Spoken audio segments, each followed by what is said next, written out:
أعوذ بالله من الشيطان الرجيم وتلك حجتنا آتيناها إبراهيم على قومه نرفع درجات من نشاء إن ربك حكيم عليم। আল্লাহ রাব্বুল আলামিন বলেন, এই সমস্ত যুক্তিতর্ক আমি ইব্রাহিম আলাইহিস সালামকে দান করেছিলাম তার জাতির বিরুদ্ধে। ইব্রাহিম আলাইহিস সালাম তার জাতির বিরুদ্ধে এমন যুক্তিতর্ক উপস্থাপন করেছেন যে ওরা তার সামনে এর কোনো কথারই জবাব দিতে পারে নাই। ইব্রাহিম আলাইহিস সালাম বলছে যে ওদেরকে জিজ্ঞাসা করে, দেখো এই বড় মূর্তিটাই তোমাদের ছোট ভগবানদেরকে মেরেছে। তখন আবার যে তুমি তো জানো যে এরা কথা বলতে পারে না। তো এরপরে এক পর্যায়ে ওরা সুম্মান কুসুয়ালার ওসিম অকল ইন্নাকুম আনতুম যালিমুন। ইব্রাহিম আলাইহিস সালাম যখন সব কথাগুলি বললেন তখন ওরা সবাই মাথা নিচু করে ফেললো আর নিজেদেরকে সম্বোধন করে বলল যে আসলে তোমরা জালিম।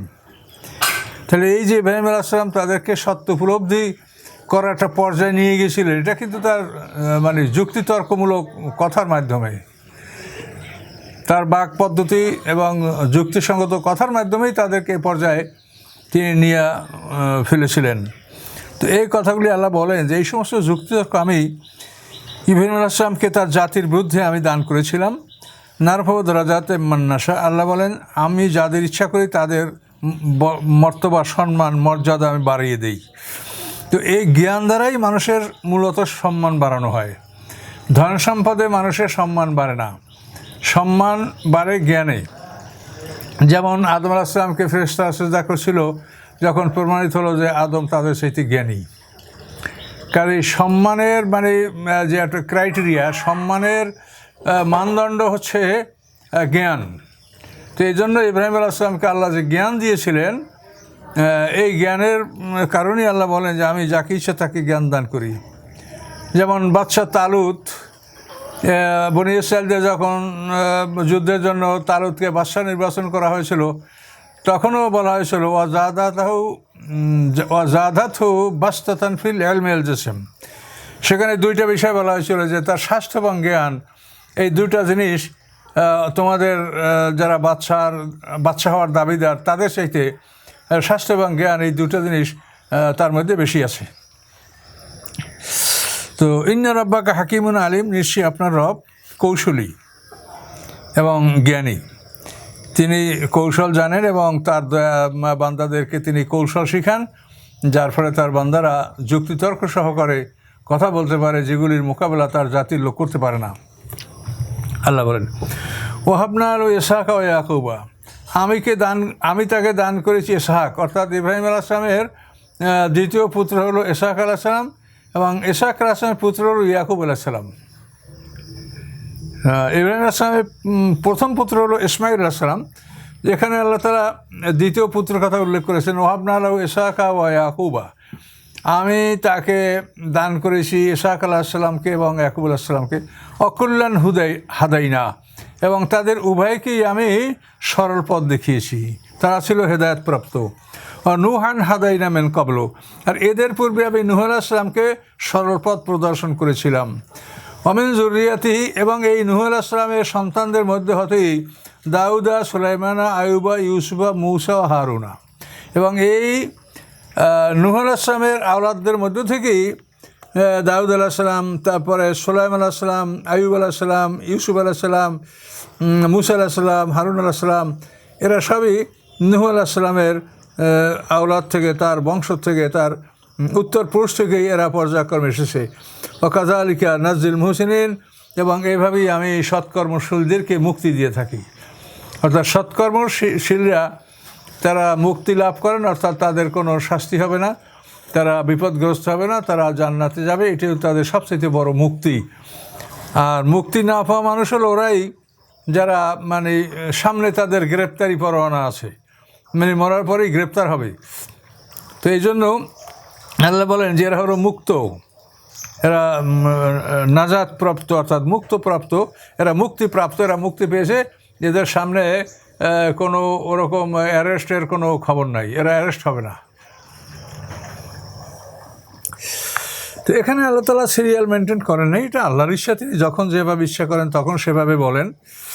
পয়গম্বরদের আগে পরে এটা সিরিয়াল মেনটেন করা এখানে কিন্তু হয় নাই। তো সিরিয়ালে যদি আমরা যাই তাহলে আদম আলাইহিস পরে নূহ আলাইহিস পরে ইব্রাহিম আলাইহিস, তারপরে ইব্রাহিম আলাইহিস পরে তার ছেলে ইসমাইল আলাইহিস, তার ছেলে ইসহাক আলাইহিস, তার ছেলে ইয়াকুব আলাইহিস, এভাবেই কিন্তু সিরিয়ালটা আসে। তো এখানে আল্লাহ তাআলা সিরিয়াল মেনটেন করে এটা বলেননি। আল্লাহ বলেন জাকারিয়া ও ইয়াহইয়া, তো এরা দুজনেই জাকারিয়া আলাইহিস সালাম পিতা, ইয়াহইয়া আলাইহিস সালাম তার সন্তান, ও ঈসা, এই তিনজন সিরিয়াল মেনটেন করা হয়েছে। জাকারিয়া আলাইহিস সালাম, ইয়াহইয়া আলাইহিস সালাম, তারপর ঈসা আলাইহিস সালাম এসেছেন। ইলিয়াসা, এবং এই ইলিয়াস কিন্তু এদের আগে। এই যে ঈসা আলাইহিস সালামের পরে ইলিয়াসের নাম বলা হয়েছে, এই ইলিয়াস কিন্তু এই তিনজনের আগের নবী। এই জন্য এই আয়াতের মধ্যে আল্লাহ তাআলা নবীদের নাম উল্লেখ করেছেন, কিন্তু সিরিয়াল মেনটেন করেন নাই। কুল্লু মিনাস সালিহিন, এরা সবাই ছিল সৎকর্মশীলদের অন্তর্ভুক্ত। ইলিয়াস আলাইহিস সালাম মানে জাকারিয়া আলাইহিস সালামের বহু পূর্বের নবী ইনি। মূসা আলাইহিস সালামের পরে ইউসা ইবনে নুন, কালেব ইবনে ইউকান্না, তারপরে এই তারপরে যারা আসে অর্থাৎ আল্লাহর পয়গম্বর শিয়া, আরমিয়া, তারপরে ইলিয়াস, ইয়াসা, এরা ওই সময়কার নবী।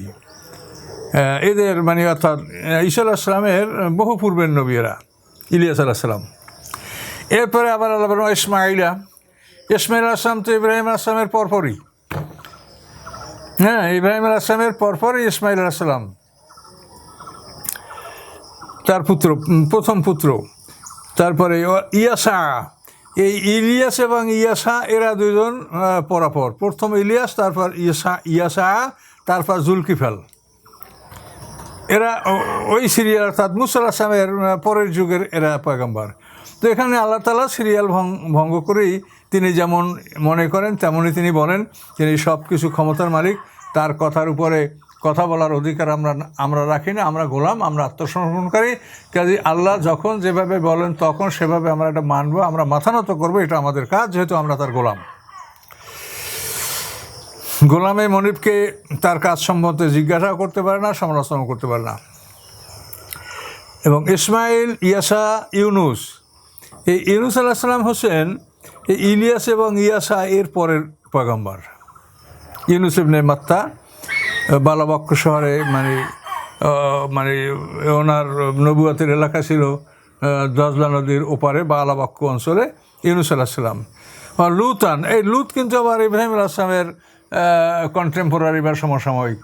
ইব্রাহিম আলাইহিস সালামের বড় ভাই হারানের পুত্র লুত, ইনি যখন ইব্রাহিম আলাইহিস সালাম বেবিলন ত্যাগ করেন তখন এই লুত ইব্রাহিম আলাইহিস সালামের সাথে ছিল।